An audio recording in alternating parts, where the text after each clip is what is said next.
তিনি আমাকে বললেন যে, "এই গল্প কি রনি তুমি বলেছ?" তো আমি দাঁড়িয়ে বললাম যে, "জি, বলেছি।"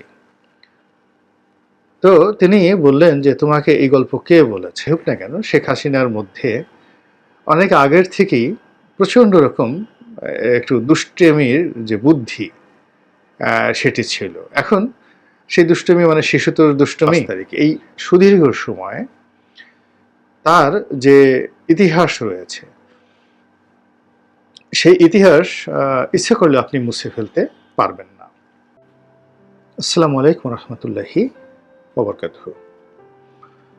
সম্মানিত দর্শক, বাংলাদেশের রাজনীতিতে শেখ হাসিনা একটি আলোচিত নাম। অনেকের নিকট সমালোচিত, অনেকের নিকট তার যে চরিত্রটি এটি জটিল, নির্মম এবং একই সঙ্গে নৃশংস। অনেকের নিকট কৌতূহল দীপ্ত। তাকে কেন্দ্র করে তার দলের মধ্যে যেরকম একটি ভক্ত এবং অনুসারী এবং অন্ধ ভক্ত তারা যেমন আছেন, তদ্রূপ তার যারা প্রতিপক্ষ তার সম্পর্কে খুবই নেতিবাচক ধারণা আছেন। বাংলাদেশের গণতন্ত্র, গণতান্ত্রিক আন্দোলন এবং রাজনীতি সেই ১৯৮১ সন থেকে একেবারে তিনি যে পালিয়ে গেলেন ২০২৪ সনের আগস্ট মাসের ৫ তারিখ, এই সুদীর্ঘ সময়ে তার যে ইতিহাস রয়েছে,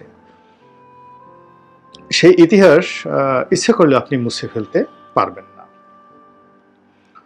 তাকে নিয়ে আলোচনা হবে, তাকে নিয়ে সমালোচনা হবে এবং যেটা হচ্ছে এখন তার দুর্নীতি, তার অনিয়ম, তার ক্রস ফায়ারে তার নিষ্ঠুরতা, আয়নাঘর, এরপর বিদেশে অর্থ পাচার, পরিবার পরিজনকে যেটাকে নেপোটিজম বলে, রাষ্ট্র ক্ষমতায় বসে রাষ্ট্রের সব কিছু তছরূপ করার যে নজির তিনি স্থাপন করেছেন, এটা যেভাবে আলোচনার দাবি রাখে, একইভাবে তিনি যে উন্নয়ন করেছেন দেশের এবং অনেক বিষয় তার যে ভীষণ ছিল, মিশন ছিল, এটি নিয়েও কিন্তু আলোচনা হবে।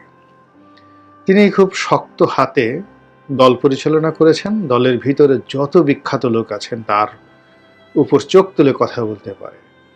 সবাইকে তিনি সভাস্থল থেকে অপমান করে, লাঞ্ছনা দিয়ে, চক্রান্ত করে, কূটকৌশল প্রয়োগ করে, বুদ্ধিমত্তা প্রয়োগ করে তিনি এমনভাবে অপদস্থ করেছেন যে আওয়ামী লীগের বাইরে গিয়ে সেই মানুষগুলোর আর কোনো রাজনৈতিক অস্তিত্ব থাকেনি, টিকেনি। একইভাবে তিনি তার যে রাজনৈতিক প্রতিপক্ষ, এই প্রতিপক্ষকেও তিনি দমন করেছেন, পীড়ন করেছেন, তুচ্ছ করেছেন, তাচ্ছিল্য করেছেন এবং অনেকের রাজনৈতিক ক্যারিয়ার তিনি শেষ করে দিয়েছেন। তো তার এই যে বর্ণাঢ্য জটিল চরিত্র, এই চরিত্রের মধ্যে একটি অন্যতম বৈশিষ্ট্য ছিল দুষ্টুমি। দুষ্টুমি কথাটা আমরা খুব ইতিবাচক অর্থে ব্যবহার করি, অনেকে আবার এটাকে নেতিবাচক অর্থে ব্যবহার করেন। ঘটনা যাই হোক না কেন, শেখ হাসিনার মধ্যে অনেক আগের থেকেই প্রচণ্ড রকম একটু দুষ্টেমির যে বুদ্ধি সেটি ছিল। এখন সেই দুষ্টুমি মানে শিশুতোষ দুষ্টুমি, নাকি উইটি, যেটাকে মার্গারেট থ্যাচার, রোনাল্ড রিগান বা উইনস্টন চার্চিল, ওনাদের মতো রাষ্ট্রনায়করা যেভাবে তাদের জায়গায় থেকে দুষ্টুমি করতেন, ঠিক সেই রকম কিনা তার কিছু একেবারে উদাহরণ, চাক্ষুষ উদাহরণ আপনাদেরকে দেব। আশা করি আপনাদের ভালো লাগবে। বেশ কয়েকটি উদাহরণ। প্রথমে আমার নিজের জীবনের একটা কাহিনী বলি। আপনাদের হয়তো অনেকেই যারা আমার টক শো দেখেন তাদের মনে আছে যে আমি একটা গল্প বলেছিলাম, আবুল হোসেনের দৌড়ের গল্প। সাবেক যোগাযোগ মন্ত্রী আবুল হোসেন কিভাবে দৌড়ে ফার্স্ট হয়ে তিনি মন্ত্রিত্ব লাভ করেছেন, এরকম একটা গল্প ছিল। গল্পের মধ্যে কিছু তথ্যগত ত্রুটি ছিল। তো সেটা নিয়ে যখন আমি গল্পটা বললাম, সারা বাংলাদেশের তোলপাড় শুরু হয়ে গেল। যে শেখ হাসিনা কাকে মন্ত্রিত্ব দিচ্ছেন, কিভাবে মন্ত্রিত্ব দিচ্ছেন। কেউ দৌড় দিয়ে ফার্স্ট হলো আর অমনি তাকে তিনি মন্ত্রী বানিয়ে ফেলেন, তাও যোগাযোগ মন্ত্রণালয়। এটা নিয়ে আলোচনা হচ্ছিল। আর আমার বিপক্ষে আলোচনা হচ্ছিল যে শেখ হাসিনা এই কাকে এনে তিনি এমপি বানালেন। এর তো মুখে কোনো তালা নেই, যখন যা মুখে আসে তাই বলে দিচ্ছে, একেবারে হাড়ির খবর বাইরে করে এনে দিচ্ছে। এটা কি উচিত? তো এই বিষয়গুলো নিয়ে মানে পুরো আওয়ামী লীগের মধ্যে নেতিবাচক প্রতিক্রিয়া দেখা দিল, হাসাহাসি শুরু হলো সারা দেশে। প্রথম আলো এইটাকে কেন্দ্র করে, এই গল্পকে কেন্দ্র করে একটা বিশেষ সংখ্যা বের করলে কি গল্প শুনাইলেন রনি ভাই। এতে করে শেখ হাসিনার আশেপাশের যারা লোকজন মাননীয় প্রধানমন্ত্রীর তৎকালীন খেপে গেলেন। সংসদীয় কমিটিতে আমার এই বিষয়টি উঠল।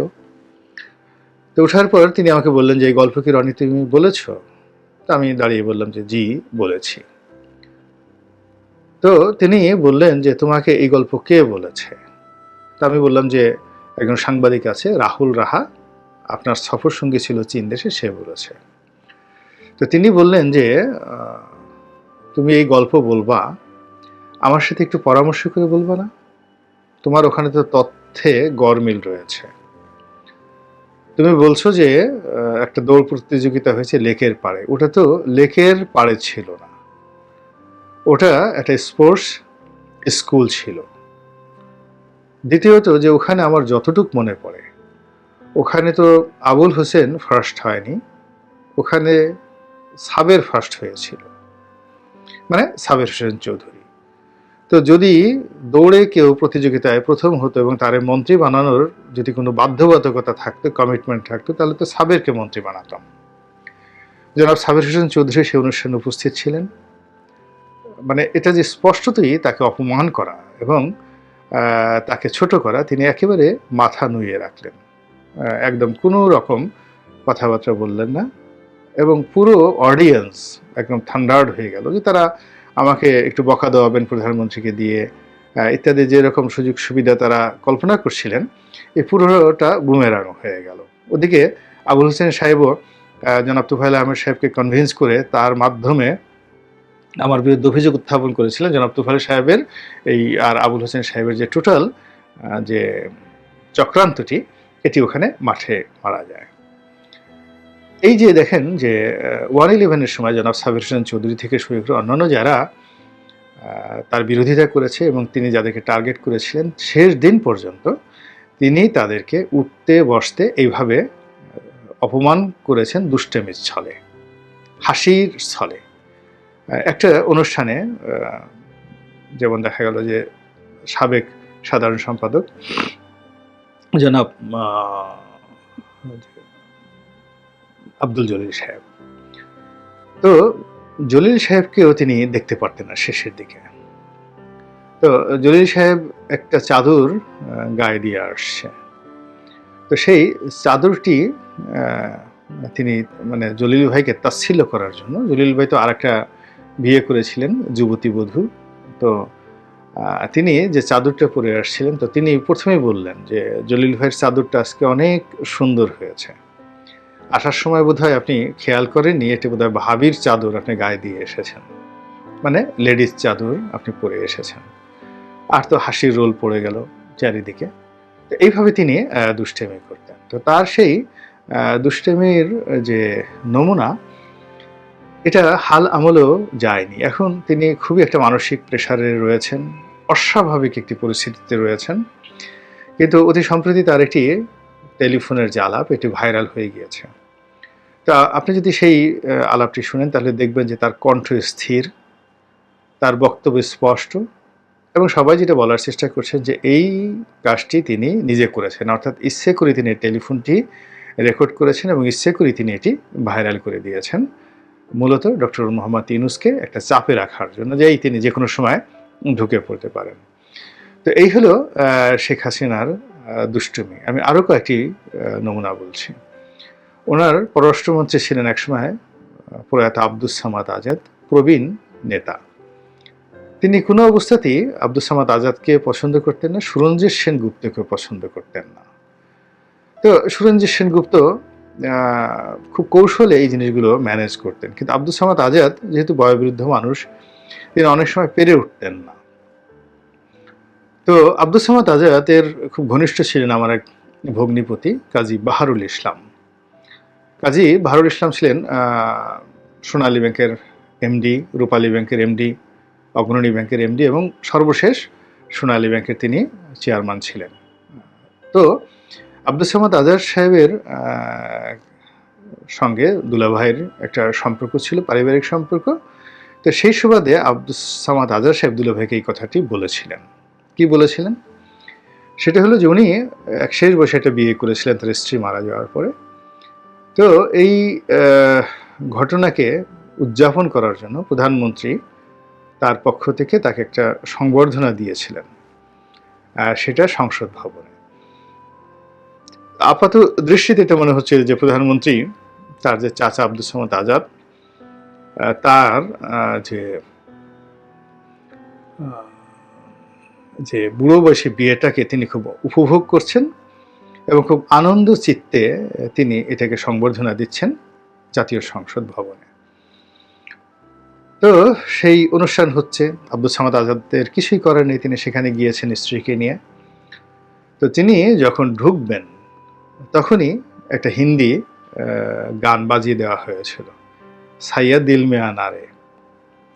তো আপনারা সবাই জানেন সাইয়া দিল মে আনারে সেই গানটি যখন বাজছিল আর সেই বৃদ্ধ এবং বৃদ্ধা দম্পতি তারা এগোচ্ছিলেন, এটা আব্দুস সামাদ আজাদের ইগোতে ভীষণ রকম লেগেছিল, কিন্তু তার করার কিছু ছিল না।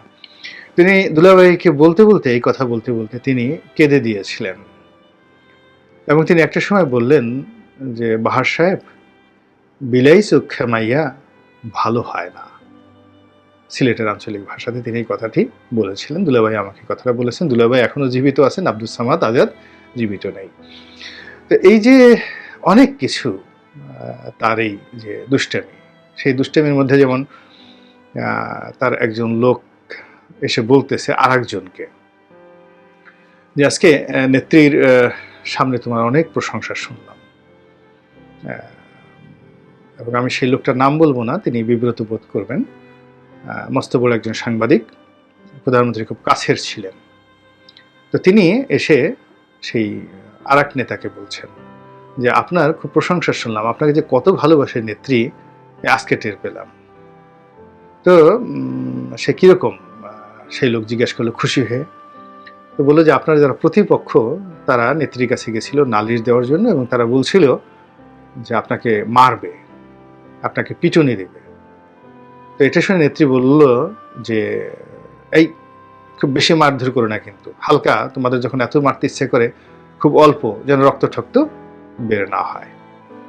তো এই ধরনের দুষ্টামি তিনি করতেন, সবার সঙ্গে সেই দুষ্টামি করতেন এবং অসংখ্য ধারণ তার জীবনের রয়েছে, তার স্বামীর সঙ্গে, তার অপছন্দের মানুষের সঙ্গে, তার পছন্দের মানুষের সঙ্গে। যেমন ধরুন একেবারে ডক্টর কামাল হোসেন যে 2018 সনে গণভবনে গেলেন, তো তিনি পেটুক খাওয়া দাওয়া পছন্দ করেন।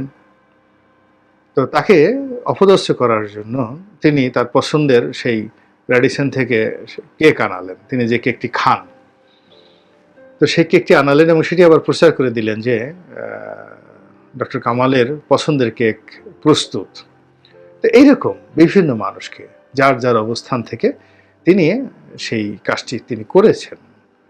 বিরোধী দলীয় নেত্রী সাবেক প্রধানমন্ত্রী বেগম খালেদা জিয়াকে নিয়ে তার দুষ্টুমি, তারপর আরও অনেক কিছু, এই জিনিসগুলো তিনি আসলে ছাড়তে পারেননি। এটি তার চরিত্রের একটি অংশ এবং এটি যে এখন তার যে শুধু পরিণত বয়স নয়, তিনি জীবনের যে একেবারে শেষ প্রান্তে রয়েছেন, তিনি একাকী আছেন এবং এই সময়টিতে তার এই যে জিনিসগুলো, এগুলো কিন্তু কমেনি, বরং আগের চেয়ে বেড়েছে।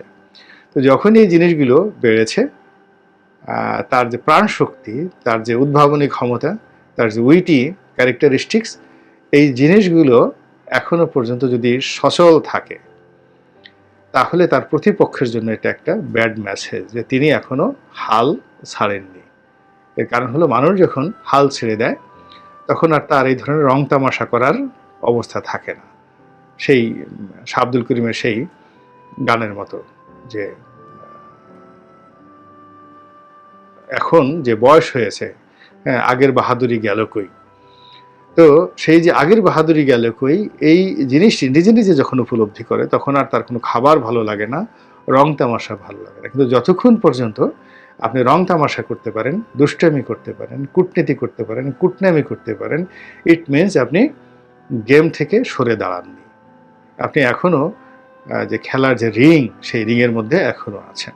তো কাজেই শেখ হাসিনাকে যারা প্রতিপক্ষ মনে করেন, তার এই দুষ্টামি আমি মনে করি সাম্প্রতিক সময় তার যে দুষ্টামি, এই দুষ্টামি প্রতিপক্ষের ঘুম হারাম করে দেবে। এটাই হলো স্বাভাবিক। আল্লাহ আমাদের সবাইকে হেদায়েত দান করুন এবং হেফাজত করুন। আসসালামু আলাইকুম ওয়া রাহমাতুল্লাহি ওয়া বারাকাতুহু।